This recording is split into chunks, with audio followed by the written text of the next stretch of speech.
ভিডিওতে চর্চা হবে যে সিভিক ভলেন্টিয়ার্সদের কিন্তু ভাগ্য খুলতে চলেছে। এই জন্য নবান্ন একটি বিজ্ঞপ্তি অলরেডি জারি করার চিন্তা ভাবনা করছে, কারণ লালবাজার সরাসরি অর্থ দপ্তরের সঙ্গে কিন্তু কথা বলেছে। সিভিক ভলেন্টিয়ার্সদের জন্য ট্রেনিংয়ে খরচা হবে 307 কোটি টাকা। এই নিয়ে কিন্তু তোড়জোড় চলছে, যদিও কপালে ভাস নবান্নের বক্তব্য হচ্ছে এমনিতেই সুপ্রিম কোর্টের অর্ডারে 25% দিয়ে দিতে হচ্ছে, এতে খরচা রাজ্য সরকারের 10,000 কোটি টাকা। এবার কাটা গায়ে লবণ সেটা হচ্ছে সিভিক ভলেন্টিয়ার্সদের। তবে কেন এটি মহামান্য সুপ্রিম কোর্ট নির্দেশ দিয়েছিল রাজ্য সরকারের কাছে। আরজিকর কাণ্ডে এক সিভিক ভলেন্টিয়ার্স জড়িত হয়ে পড়েছিল। জড়িত হয়ে যাওয়ার পরে এই সিভিক ভলেন্টিয়ার্স নিয়ে কিন্তু রাজ্য সরকারের পক্ষ থেকে কিন্তু বিভিন্ন ধরনের চিন্তা ভাবনা শুরু হয়েছে, কিন্তু এখনো পর্যন্ত কোনো কাজের কাজ কিছুই হয়নি। তবে অর্থমন্ত্রক একটি হিসেব অলরেডি লালবাজারকে দিয়েছে। সেখানে পরিষ্কার বলা হয়েছে যে নবান্ন জানিয়েছে যে বর্তমান বাংলায় সিভিক রয়েছে 1,24,714 জন সিভিক ভলেন্টিয়ার্স, এবং সিভিক ভলেন্টিয়ার্স মাথা পিছু খরচ হবে তোমার 4,526 টাকা।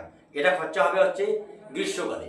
আর শীতকালীন যদি হয় তাহলে খরচা হবে সিভিক ভলেন্টিয়ার্স পিছু 6,129 টাকা। সবে মিলে নবান্নর কাছে এই মুহূর্তে যে খবর রয়েছে তাতে প্রায় খরচাদের দাঁড়াবে, অর্থ দপ্তর সূত্রে খবর যে সিভিক ভলেন্টিয়ার্সের ট্রেনিং দিতে খরচা হবে 307 কোটি টাকা। এবার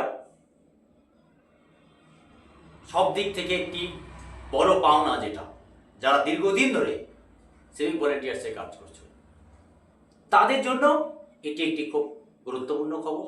এবং আগামীতে সিভিক ভলেন্টিয়ার্সদের শুধু সময়ের অপেক্ষা, তাদের ট্রেনিং, বেতন ভাতা বৃদ্ধি হতে চলেছে। একজন সিভিক ভলেন্টিয়ার্সের খুব কমপক্ষে বেতন রাজ্য সরকার 15,000 টাকা, এক কথায় 10 থেকে বৃদ্ধি করে 15,000 টাকা কিন্তু বেতন পেতে যাচ্ছে। মহামান্য সুপ্রিম কোর্ট অনেকদিন আগে জানিয়ে দিয়েছে, আরজিকর কাণ্ডে যেভাবে গোটা বাংলা উত্তাল হয়েছিল, যে সিভিক ভলেন্টিয়ার্সের মিনিমাম একটি ট্রেনিং রাজ্য সরকারকে করাতে হবে। কোথা থেকে অর্থ আসে, স্যালারি কি করে পায়, তাদের শিক্ষাগত যোগ্যতা এবং কি ট্রেনিংয়ে আছে, এই সমস্ত A to Z মহামান্য সুপ্রিম কোর্ট কিন্তু রাজ্য সরকারকে প্রশ্ন করেছে। দেরিতে হলেও সিভিক ভলেন্টিয়ার্সদের জন্য কিন্তু এটি একটি গুরুত্বপূর্ণ সুখবর আসতে চলেছে। আজ এ পর্যন্তই।